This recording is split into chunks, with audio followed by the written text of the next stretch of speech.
Hi there, Mike Brady with Generosity Wealth Management, a comprehensive, full-service financial services firm headquartered here in Boulder, Colorado.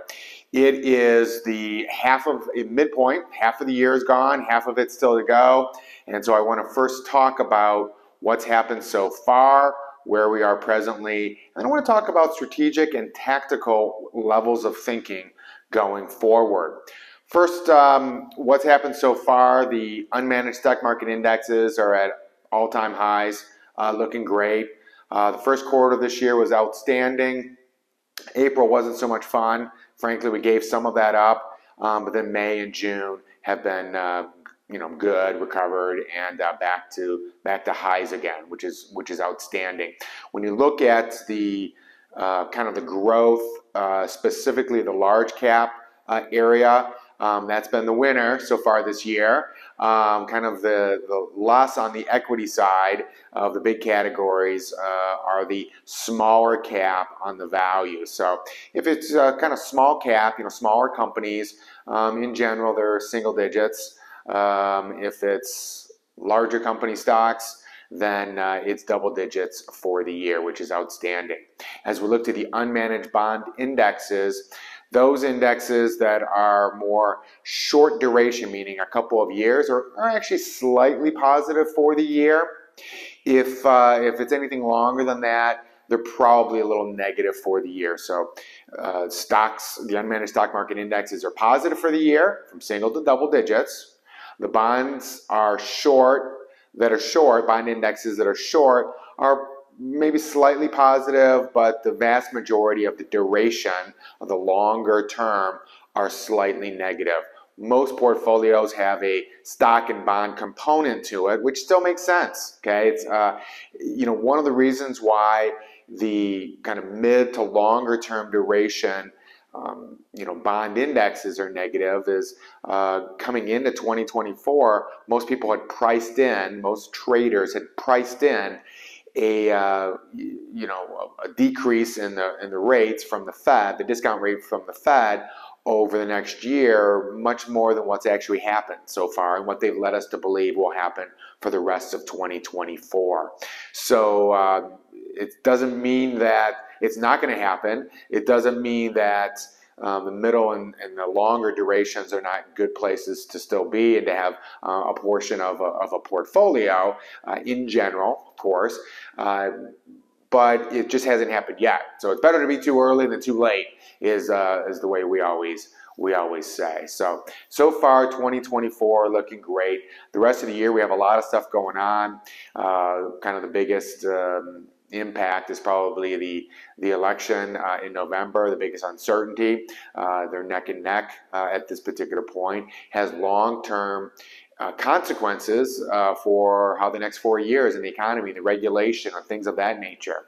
There's a whole nother podcast about the interaction between our fiscal policy, which is our government policy, the regulations from our executive branch, and of course the interaction, the overlapping areas with the private sector and how that moves things going forward. From a monetary policy point of view, of course, the Fed has not been as aggressive on decreasing the rates as they were on the increasing of the rates. So hopefully that will happen soon for the second half of the year and going into 2025. So lots still going on in this year, 2024. I'm going to put up on the screen a S&P 500, which is an unmanaged stock market index at various inflections going all the way back to 1996. Now, the reason why I share this is because many times people say, well, we're obviously at a high. And the answer is, well, there's nothing obvious about the future. And frankly, most of the time that, it was under 1,000, the S&P 500 was under 1,000, 600 or 700 back in 1996. And I got to be honest with you, people then were saying, well, it's obviously at a high. Now it's closer to 5,500, and you know what? I'm pretty happy that people didn't say, well, it's obviously at a high. Let's move everything to the money market or out of some kind of an index or in equities. The question you have to ask yourself is, it's a high compared to what? I mean, it might obviously be a high to what we already know, which was 5 and 10 years ago, but it's certainly not obvious that it's a high to where it might be in 5 or 10 years from now. And as a matter of fact, we hope that it's a low. It's a high from where it was. It might be a low from where it will be.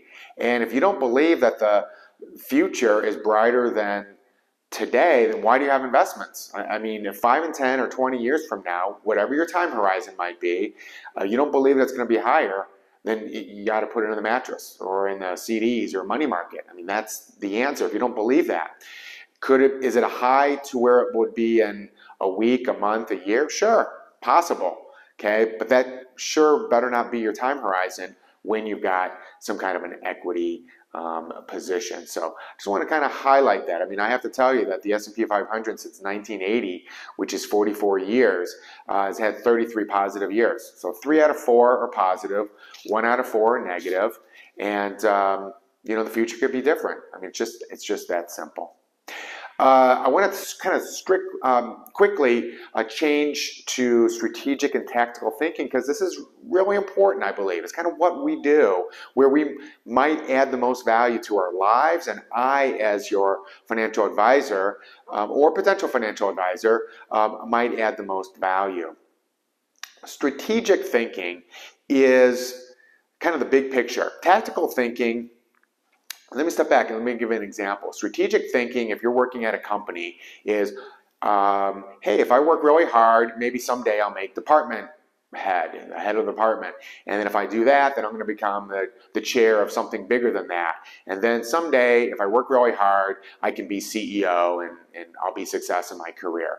Well, I better get down to today's job, which is filling out these forms, or all my reports, or whatever my daily job is, I have to get done this particular week. The thinking about what's possible, all those stepping stones, the path to your ultimate goal, that's strategic thinking. And then you've got to bring it back down to tactical thinking. Okay, great. I have step number 1, step number 2, number 3.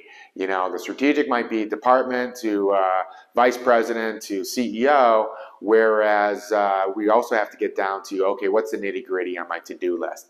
A company is no different.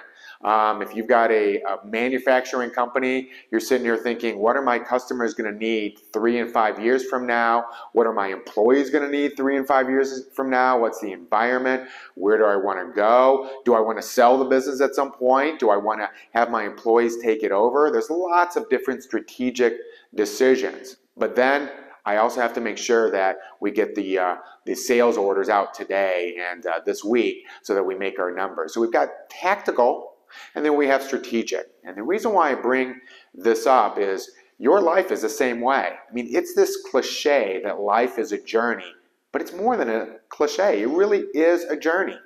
When you're young, you're thinking to yourself, well, if I go to college, then I'll graduate and hopefully get another job or get the skills in order to make my financial life, good and rewarding. But I'm probably going to get married and maybe have a family and buy a house and the boat and the ATV and all that stuff. And along the way, I'm going to try to accumulate some assets towards retirement. And then at a certain point, I'm getting closer to retirement, and I'm going to want to protect that, make sure I don't lose what I've worked 20 or 25 years for, and then you go kind of into a protect mode and maybe a distribution mode. Great, I'm now retired. How am I going to get the money out? Well, there's a lot of decisions. That's the strategic thinking. And then there's a lot of decisions along the way. Do I do the 401k? Roth 401k or not? How can I reduce my taxes along the way? If I've got a brand new child, 18 years from now, I want to help with education. Or maybe my child is 17 and it's going next year. How do I pay for it and the distribution from that? As we get older, we think about long-term care. We think about Social Security. We think about required minimum distributions. We think about lots of things along the way.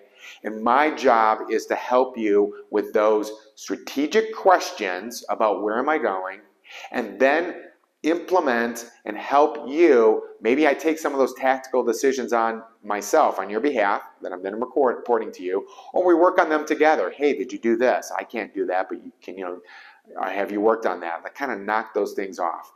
This is one of the things that I'm really working on going forward over the next 6 to 9 months, and have lots of really fun and exciting things to share with you, because strategically, Generosity Wealth Management, I'm going to try to do a better job of describing all of the services that we do. I think we've done a good job of saying who we are, but what and how is what I'm going to kind of start to articulate a little bit better over the next 6 to 9 months, and all of the services that we have. And I'm adding services, taking nothing away.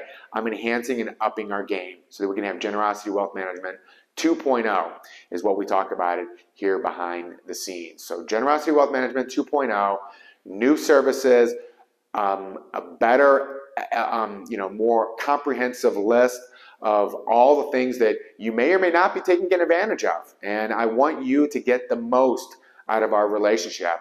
And I want to be better about explaining that to you, to your friends, your family, and potential people as well going forward. So that is forthcoming. That being said, I'm going to end today's newsletter.